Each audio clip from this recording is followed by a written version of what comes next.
I want it all, man. Like, no, everybody thinks that you can only have a couple things and you have to sacrifice all this other stuff in the process.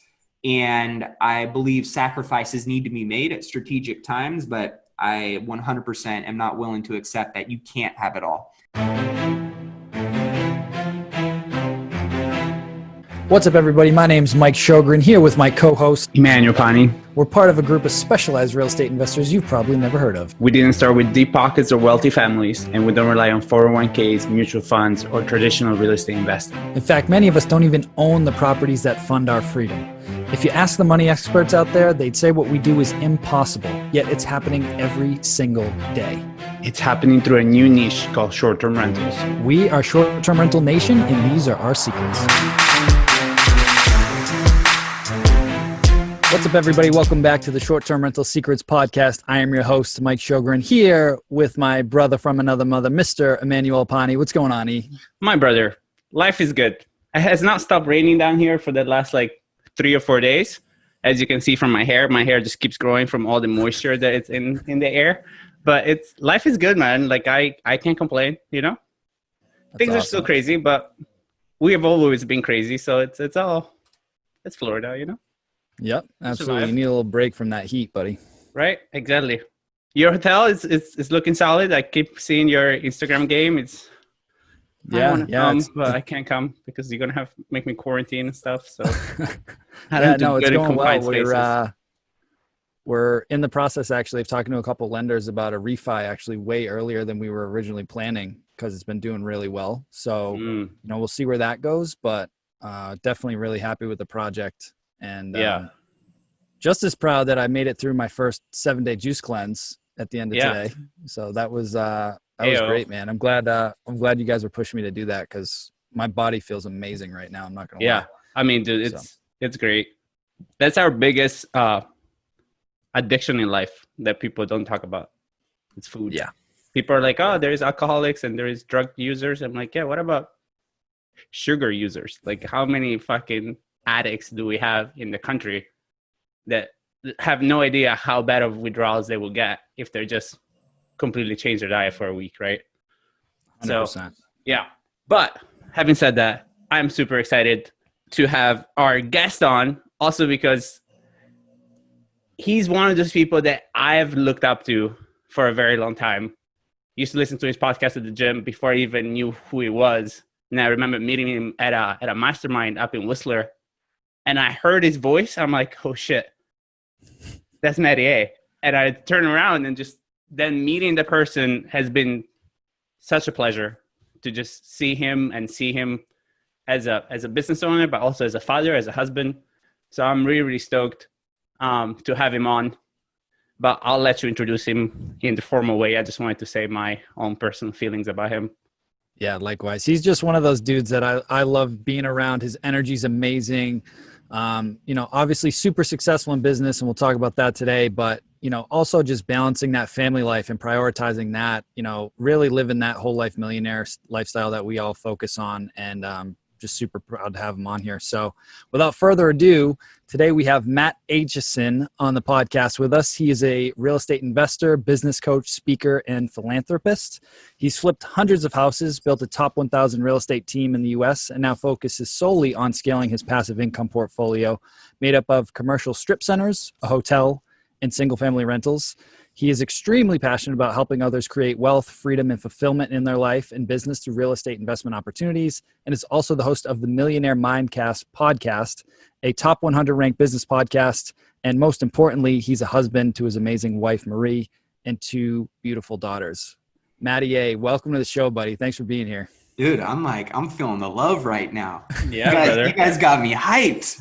I feel the same way about you guys, man. And I think that's one of the amazing things about this world we live in now, with whether it's podcasts or masterminds, like somebody that you admire from afar or have a lot of respect for or have learned from, maybe digitally or virtually, and all of a sudden, you become friends. E and I have had some amazing experiences together and retreats we've been to, and Mike, you and I have been at masterminds together. And it's just really cool to see how, the world gets so much smaller, and not only how you can learn and accelerate maybe business goals, but also like getting to do life with people that you feel aligned and congruent with, and kind of check boxes outside of just what you can accomplish on the business front. To me, like that's where the wealth and the riches really go to another level.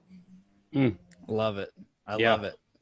So why don't you kind of take us back, Matty? I want to go a little bit deeper on your intro, because I know you started in real estate sales, I believe, and you've just kind of branched out and grown those spokes out from each different type of real estate. So why don't you kind of take us back to early days and kind of where you're at now? Yeah, I mean, my tree trunk has always been real estate. You know, the bug was kind of planted in me when I was 15. Both my parents worked in corporate America. My parents divorced when I was very young, but both were kind of corporate climbers, hard, working middle class, lower middle class to kind of work their way up, just doing the things that you were supposed to do. But my mom started dragging me to real estate investing seminars when I was like 13, 14, 15. And I remember seeing, and this was back in the day, like when seminars and kind of the whole circuit was getting going. And I remember seeing people up on stage showing big checks and talking about beautiful lifestyles and all of these amazing things that when you're young, right, at that age, and you have absolutely none of those things, you're like, I want all of that. And so fast forward, I ended up going to college. I ended up working for full-time for a small business owner, an entrepreneur in Santa Barbara. And that was kind of where I was exposed to kind of entrepreneurship of like, hey, you don't need to be you can be your own boss. You can have the freedom and flexibility that you want. You don't need to have a ceiling over what you can make financially. You can make an impact and help people in the process. Do you want to come and work for me, right, after college? And I was like, nope, you already showed me the light. I'm going to go and do this for myself. So I moved back to Sacramento, and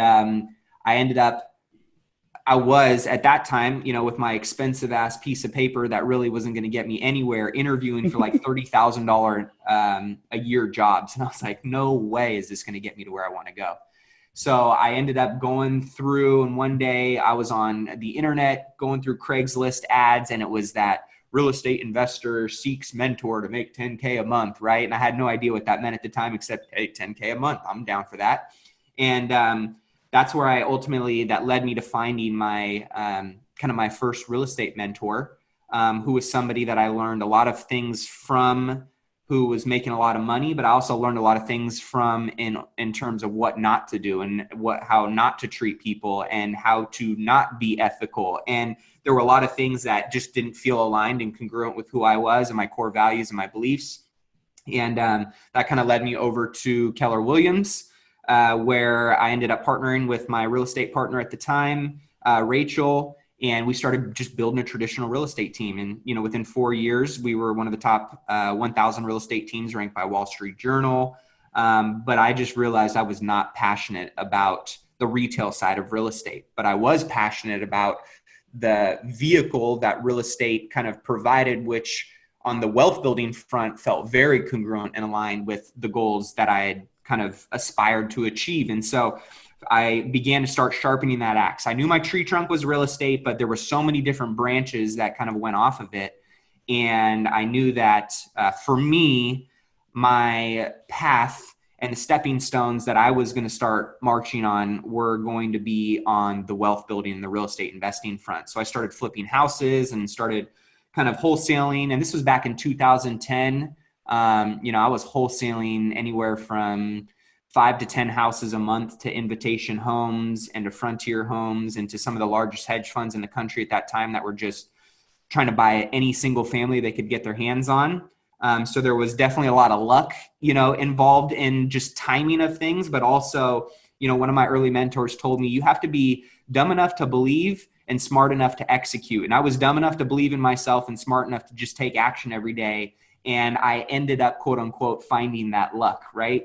And I think a lot of people can probably relate to that at some point in their journey of going, there's a lot of people that they're way more capable than I am. I was never the smartest, fastest, or strongest person, but I was just always willing to get in the trenches and to get my ass kicked and to then, based on what kind of result I got, take the feedback and double down and tweak and optimize, or continue doing what was getting, the positive results that I wanted. And so that led me into, flipping houses and flipping a couple hundred houses over the next, 6, 7, 8 years. I started also taking the active income that I was generating from grinding on the flipping business, and I parlayed that into partnering in a construction company, knowing that that was an ancillary bucket I could generate some revenue from because I was giving contractors so much work. I started building in-house property management. Then I started doing, my own personal portfolio and buying rental properties, which started from singles to then quadplexes to then commercial strip centers. I bought the hotel. And, it's kind of just continued to be this, hey, ding, how do I get to the next floor, right? Like, what does that elevator look like? And based on what my goals were, for me, it's been, okay, this is my North Star and this is what I'm moving towards. What decisions, what product, what vehicle, what actions, what people are most aligned and congruent to get me to that North Star. And so that has been kind of the journey and the path that I've been on, at least on the wealth building front and real estate and business. And then obviously, continue to try and optimize and level up myself spiritually, mentally, physically, as a husband, as a father, as a leader to the people that I, get to employ, being very involved in the community and in mastermind groups, things like that. I want it all, man. Like, no, everybody thinks that you can only have a couple things and you have to sacrifice all this other stuff in the process. And I believe sacrifices need to be made at strategic times, but I 100% am not willing to accept that you can't have it all. And therefore, that's led me to finding people like you guys, right, who believe those same exact things. And the listeners that are probably listening right now going, man, that sounds good to me, right? Like, somebody kind of opened my eyes to the fact that whatever bullshit you've been fed your whole life of what you can and can't have, the only person that really at the end of the day decides that is you. And so as I've gone down that rabbit hole and decided to take complete ownership and accountability of my own life and what is or isn't possible, that's led me to finding some really cool things. A lot of failures along the way, I'll say that, every day, every week, every month. But now I embrace those failures as almost like exciting experiences that I know are going to teach me something about myself and what I'm capable of, that ultimately helped me unlock that next level of life. Dude, that was pure gold. And wow. I just want to jump in real quick because I don't want to lose my train of thought, but you're in a lot of different areas right now. But I remember, and you did this very strategically, and I want to talk about that because I know for me, I think we met, 3 or 4 years ago. And it was in Philly, right? It was at the One Life conference in Philly. Yeah. And I remember telling you about, I was kind of looking at multifamilies and all these different things. And the advice you gave me, you said, you have to focus on one, like crush one thing first, like master that thing and then move to the next, like master it, systematize it, delegate it, and then move to the next. And like that advice, I took that to heart. And then when I went all in, I was like, I am going to be the Airbnb guy. That's when everything changed. Like I just focused on one thing and got rid of all the distractions. And I remember you were saying you mastered, call it residential real estate in your 20s. Now you're mastering commercial real estate in your 30s. So it's like, take that one chunk, that one tree, master the one thing, systematize it, delegate it, and then move to the next. Yeah. It's kind of like I consider myself a Chinese acrobat. The Chinese acrobat doesn't start spinning 12 plates all at one time. He starts with spinning one plate, gets that baby dialed in and got the momentum that it needs, right? And then he moves his attention, energy, and effort towards the second plate and getting that one spinning. And then he goes back based on all the things that he put into the first one. And when it starts, right, and it needs that momentum, that attention, that lug, he keeps it spinning. And so when you do that strategically enough, and most importantly, like, again, I go back to, I'm not the smartest businessman. I'm not the most hardworking individual. Like, I am more than most people, but for me, it's always been around who can I put in my life? It's never been a what thing. Like, what do I need to do next? It's who can I empower next in my world to be better than I know I'm not capable of being, and get them into a space, into a seat, into an opportunity that is still aligned with my goals selfishly, but also helps them achieve their goals and really pour into them. I know what one of my superpowers is, and that's connecting and empowering people. And so when I stay focused on that and I have the right business opportunities and the right business partners and the right employees and the right strategy for the right market, that's when I've seen really big hits of, wealth and success. And when I'm also out of those alignments, I've also experienced big hits to, my failures and to my bank account. And, so that's where, again, those experiences, they weaponize you. But you gotta figure out first and foremost is like, what's going to be my first thing that I say? And I always tell people, like, if I were to pay you $1 million to go up on stage in front of 10,000 people in 12 months, what's the one thing you're going to go up there and speak about? And you have to be the master at it, or I'm not going to give you that money.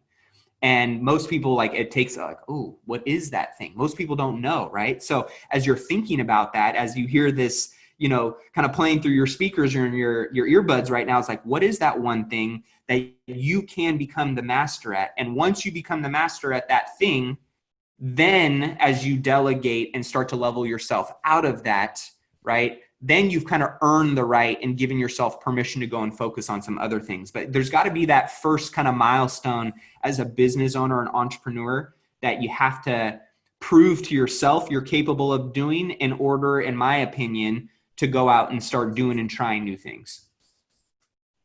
Gold. I mean, this shit is so good. So if you're listening and you're like, I'm not Matty, you're not getting it. So restart the podcast and re-listen from the beginning. Because it's literally, this is what you have. Like, he was important. Like the same way Mike and I have had to work on our reprogramming of our thoughts, subconscious thoughts and beliefs. He has done the same thing, right? So, and it's been this constant thing of looking at possibilities and failures as a feedback loop. Because that's literally all you've done. And you've always been super open to all types of feedback. Yep. At all times. From, I've taken one of your courses on the six-figure flipper, and it's always been that attitude of, what can I do better? The course is great. Okay, yeah, but what can I do better? Right? And that's what creates this kind of like success patterns, right? And then your plates spin faster and faster, and you get better. Yep. And eventually you have other people spinning the plates for you, right? Exactly. And that's such a key part of just going, man, who you surround yourself with. There's so many, I think, because of the world we live in now and the access to information that's out there, so many things become cliche and almost too familiar to people. Like, oh, I've heard that over and over and over again. Like, what's the next new nugget that I haven't heard yet that's going to blow my mind? And really, like, success in life is boring. It is monotonous. It's very simple.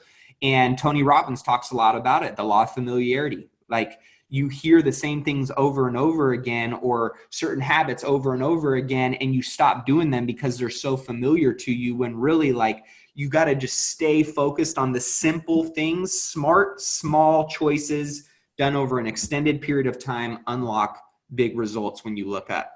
But people are right now looking for those jolts of dopamine and adrenaline and big opportunities and lightning in a bottle. And I get that. Every once in a while, you may find that, or you see somebody else in the news on a headline that got that. And ultimately, like, the most success and happiness and fulfillment and wealth is by doing the small, smart things every single day. And you do that over an extended period of time, whether that's like, man, you're worth $10 million, or if you do that over an extended period of time and you're worth $1 billion, I guarantee you it's almost impossible not to win out in some way, shape, or form in your life, in your business, if you can just stay focused on the boring shit, like the small, monotonous things that aren't that sexy and aren't that fun. But if you can do those things every day and find a way to make them fun, find a way to make them sexy, right? That's when you start to unlock things, not only within yourself, but also physically in your external world, that you go, whoa, okay, I get it. And when you hit that milestone in your life and you experience some of those little wins, it makes it that much more easy to commit to the small, boring, monotonous stuff over and over and over again. Love it. So good.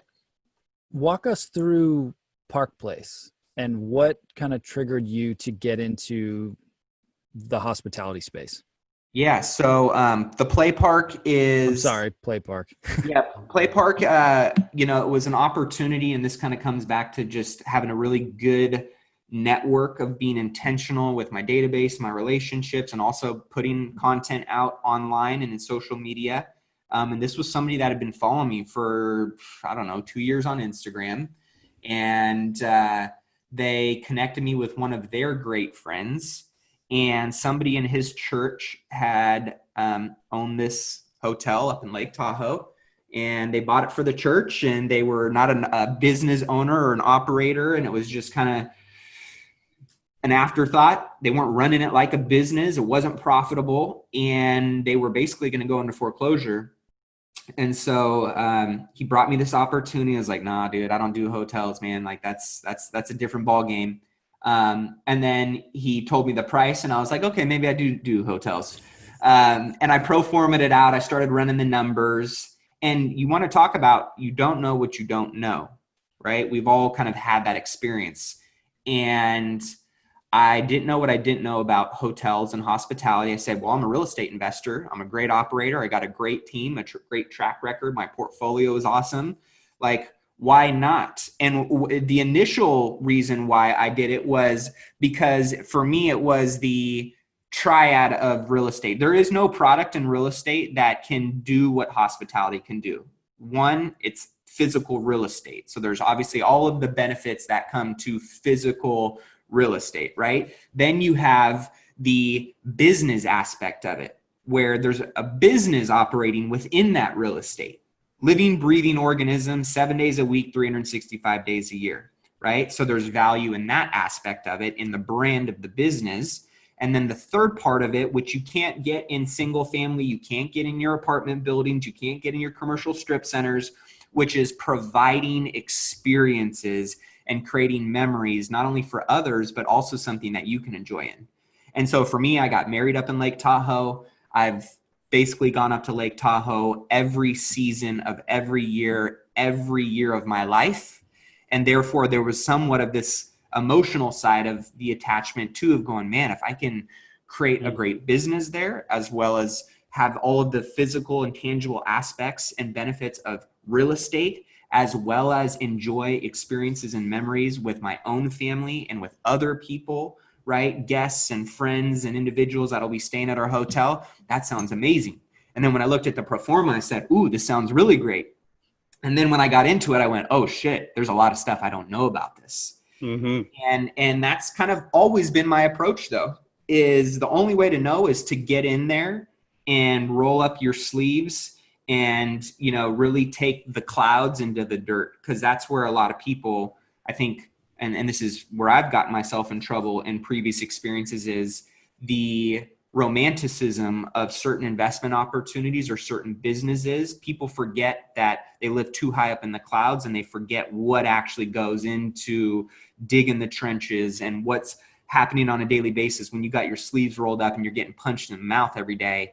And most people would be very successful if they just had the grit and the ability to just weather those storms. Yes. So, I mean, shit, I was, we were rocking and rolling, going from a crawl to, a walk and getting ready to start jogging. And then COVID hit, so I went from cash flowing the business to funding the business and, basically carrying the asset after being shut down for 3.5 months. To then obviously being able to reopen back up, and California is up in the air when we're shutting down and when we're, so we're still day by day. I have no idea what's going to happen, but the last 2 months we've had our 2 best months. By far, we've been at 92% occupancy. Last month we were at 89% occupancy. And as you know, in hospitality world, that's pretty damn solid, good. Yeah. So now it's going, okay, how do we now start bolting on other ancillary revenue streams? Because we have the top of the funnel. We have guests coming in the door. Now, how do we offer them more opportunities that help us generate more buckets of revenue by having all of those bodies come through our door? And so that's where it gets kind of fun, right? It's like you start to play this game and strategize a little bit of how do we create better experiences, and How do we, generate more revenue and more opportunity? Because when you're looking at the value of the business and or the asset, right, it's always going to be based on the revenue and what kind of multiple you can generate from that revenue. So that's our goal, is to keep finding ways that we can pump more revenue into the business and create more value in the business, and continue building the brand and the experiences out in the process. Yeah. Love that. Wow. So you've said a lot of stuff there. So obviously, to me, what's important is all of us as entrepreneurs, I think, are dreamers, right? I think it's kind of a part of the component of being an entrepreneur. You got to be a dreamer. And David Osborne always talks about this too, about the air game and the air game, the ground game and the air game. Like, you got to be a dreamer, but then there's sometimes that you got to be in the dirt and really understanding, right? So we know already from just what we talked about that you're very busy, right? And you have a lot of things going on. So what are some of the kind of systems and procedures that you put in place for the property, one, and then two, how many people are helping you there? Yeah. So my goal was, we're a drive up to your door motel that we wanted to make a boutique experience. We're not a Hyatt. We're not a Marriott. We're not a Ritz-Carlton. You're not going to check into a lobby. You're not going to walk down a hallway and go up an elevator. We knew what the identity, at first we had to figure out, like, what is your identity, right? And so we kind of got very clear on what is our identity, and now how do we match our brand to that identity and create the experience around that identity. And so for me, I wanted to run and operate this thing as much as I possibly could remotely. Of course, you got to have kind of your physical on-site aspects. And I also knew that if I could incorporate tech and I could automate as much of the experience as possible and manage the expectations and control the standards and the experience based on that, that was going to be what we really wanted to flesh out and figure out how we could do that. So for example, I can practically control the lodge from a tablet, or my on-site manager can control the lodge from the tablet, from turning on and off the market lights in our courtyard on the tablet, to changing the temperature of the rooms, to keyless entry from check-in and check-out, to our communications. The only physical on-site that I have is one on-site manager and our cleaning team. And that's it. And we communicate that to people. You will not talk to a person or see a person the entire time you're there unless you want to. And so that is something that we've kind of created and managed those expectations from the second they book on our site, to what is on our advertising, to what our photographs look like, to the copy in our automated messages leading up to, during, and after our stay, right? And so those are all things that we really wanted to brand the identity of the lodge as being something that is automated, that is contactless, and is a smart experience that is going to be completely different than if you were to go and check in at, we are anti-hotel chains.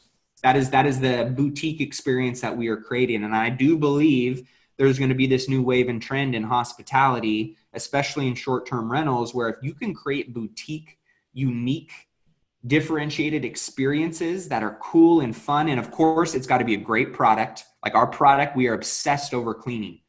If there is a hair on your pillow, if there is dirt on the floor, if there's a crumb on the couch, unacceptable. So that is a standard. And I always tell my team, I'm a loving human being. Like you can come and hug me and we will have any kind of conversation you need to have. There's nothing you can't say to me, but my standards are ruthless. My standards will murder you if you don't uphold what we have all agreed is going to be the standard of our lodge. So I'm a loving human being, but the standards of our lodge are not. Therefore, we are all agreeing, if you're going to be a part of this team, that the product we deliver and the experience we deliver is what's going to take our brand and differentiate it from every other vanilla experience that is out there. And so that's where I know and why we've gained so much traction. We went from 0 to over 100 5-star Google reviews on our Google page. Now we're ranking on the top page of Google, competing with the top hotels in South Lake Tahoe after 2 months. Like that's, I don't want to say it's unheard of, but I'm pretty damn proud of that. That's amazing, yeah. Because we took the precedent and the stance that we're going to put a superior product out there, and we're going to create an amazing experience for our guests. And if you can do those two things consistently at a really high level, you're going to give yourself a really good chance to win. And now we're getting repeat customers, and oh my gosh, I didn't expect this staying here.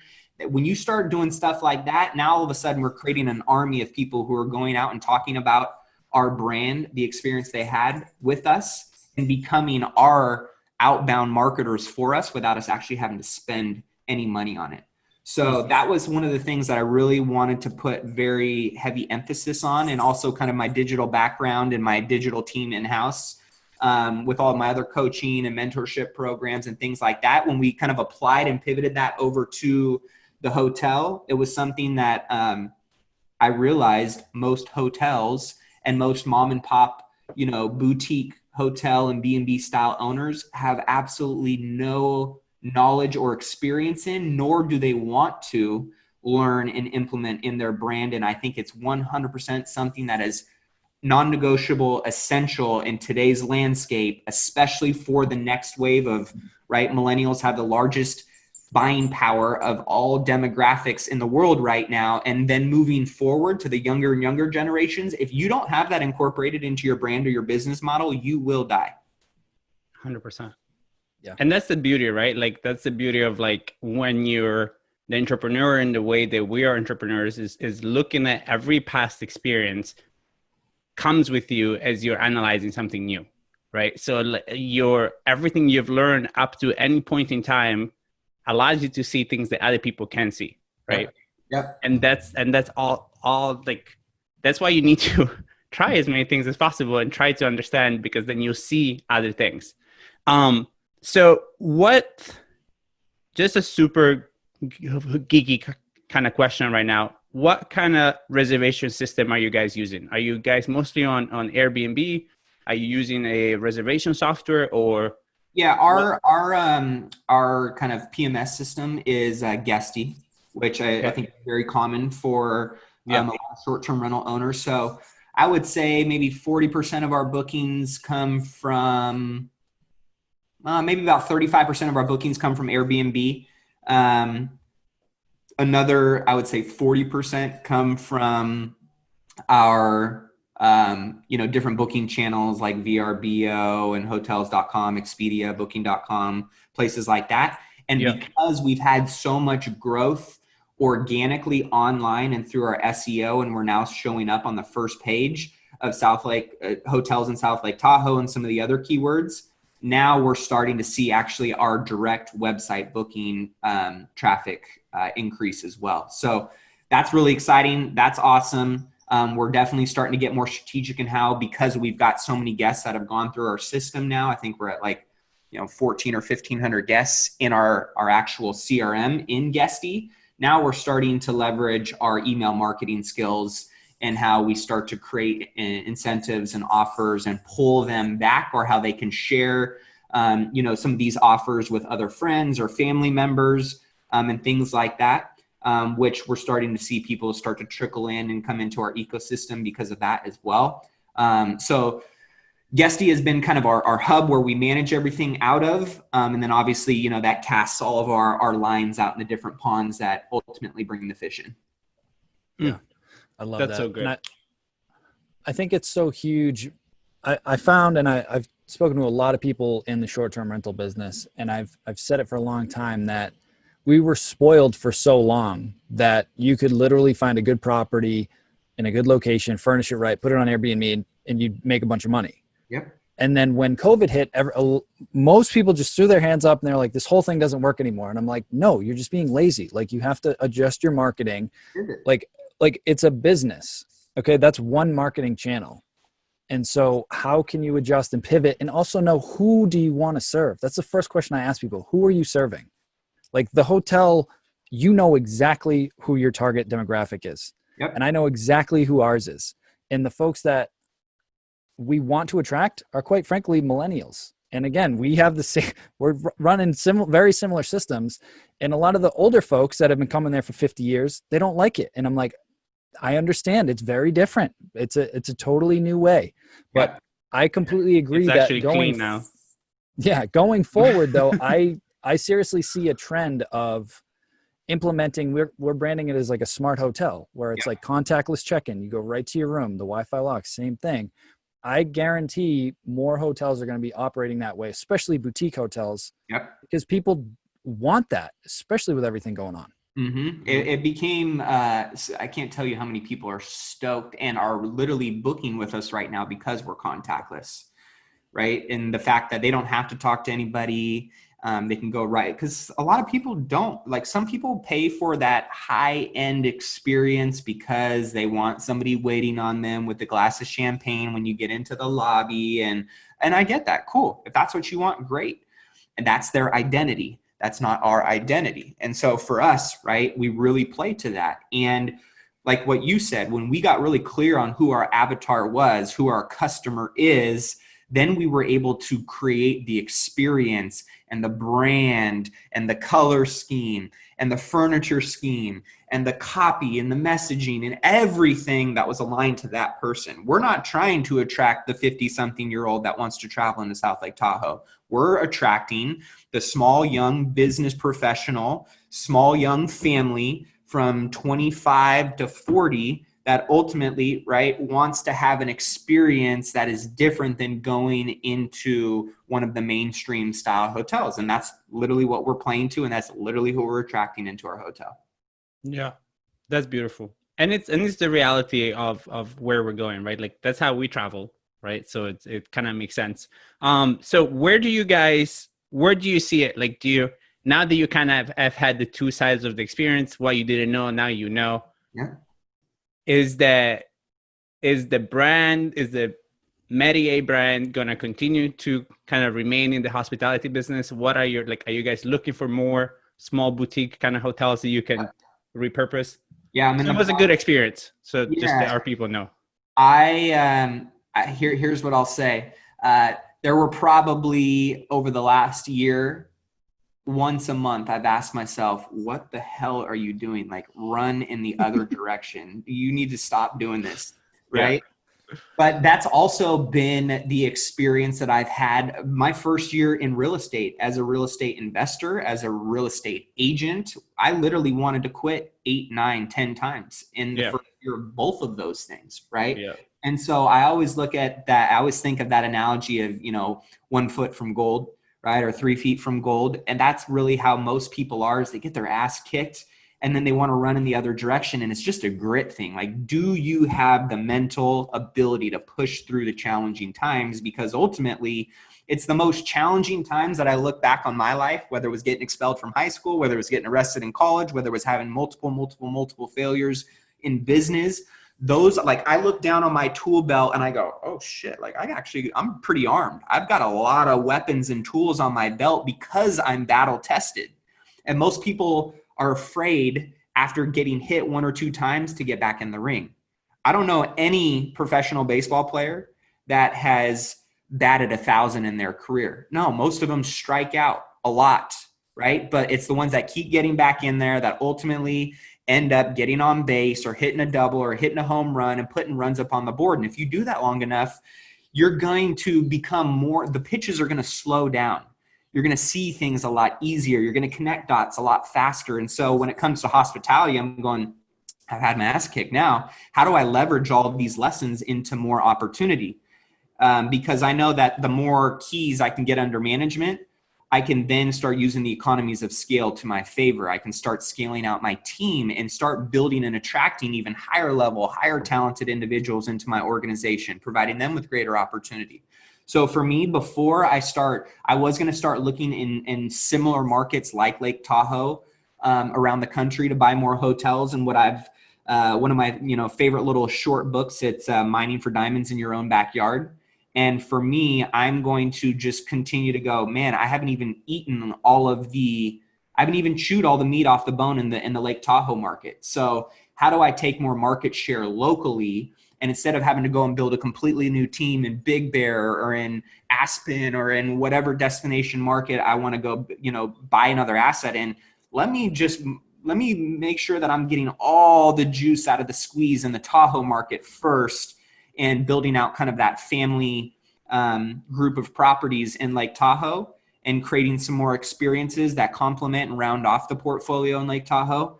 And that's going to be my focus. So my goal is to continue to buy a couple more properties, boutique hotels up in Lake Tahoe to add to the Play Park brand and continue to build out our team and our company in that community. One, because it's already close to where I live and where I already operate, where I already have a team, where I already have momentum and traction and some recognition, and figure out, hey, how do I take this 2 and turn the volume up to an 8 or a 9? Love that. I love it. It's like hearing myself talk, like in my head, like these are the conversations that I have with myself, and then everybody tells me like, you're thinking about too many things. And then I have conversations with you guys. And I'm like, yeah, that's what I sound like with all my personalities. Like that's what we talk about all the time. Right. So that's awesome, man. Mike. Well, I could go for hours, man. I know. I just want to be respectful. And I want to be respectful of your time. So the one question that we do ask all guests, and I think this will be interesting coming from you, is what is your number one secret for success in short-term rentals or hospitality or even real estate in general?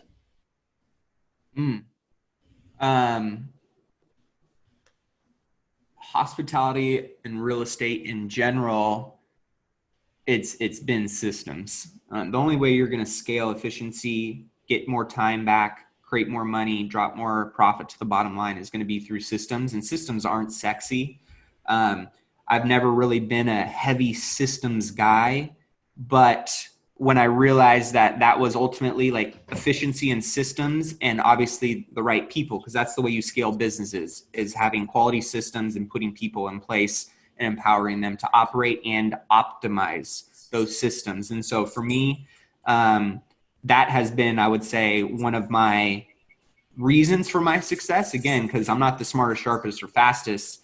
I just am really good at figuring out who is and putting them in the right seat and empowering them based on what the vision is to go out and execute on those things. So I would say, our systems and our hospitality has enabled us to create great experiences, which then has this ripple and trickle effect in all other areas of the business, of word of mouth, of profitability.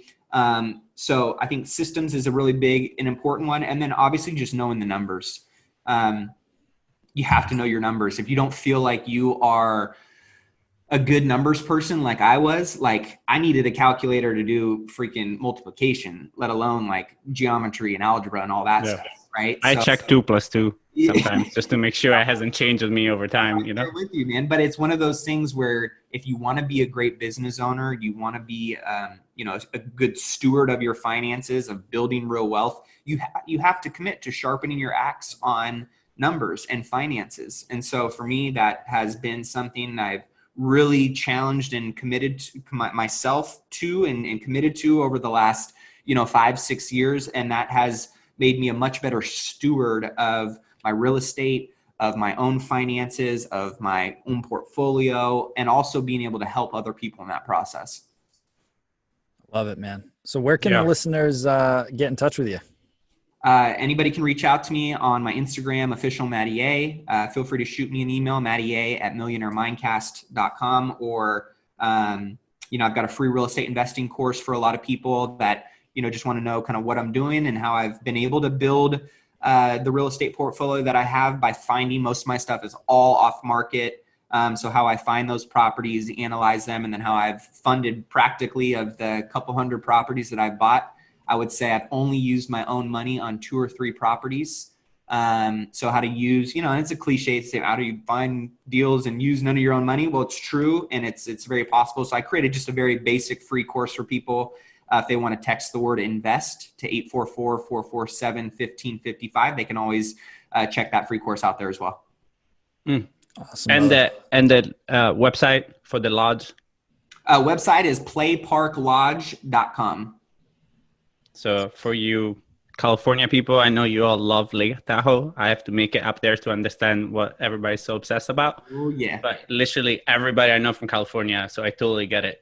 Everybody's like, we should go to Lake Tahoe. I'm like, okay. So, but Matty, it's been a pleasure, brother. We really appreciate your time. I really appreciate you as a person. I see you always, your efforts and the type of person you are. So I appreciate you. Aho, my brother. Aho. Likewise, my man. Awesome. Thanks, guys. Yeah. Of course. Thank you, Matty. Appreciate you, brother. Hey, STR Nation, if you enjoyed this episode, please make sure to hit that subscribe button and leave us a review. And in the comments, let us know what topics you want us to cover on upcoming episodes, and we'll make sure to get that in the books for you. And if you really want to learn how to launch, automate, and scale your short-term rental business, if you want to go deeper, then check out our free masterclass at strsecrets.com.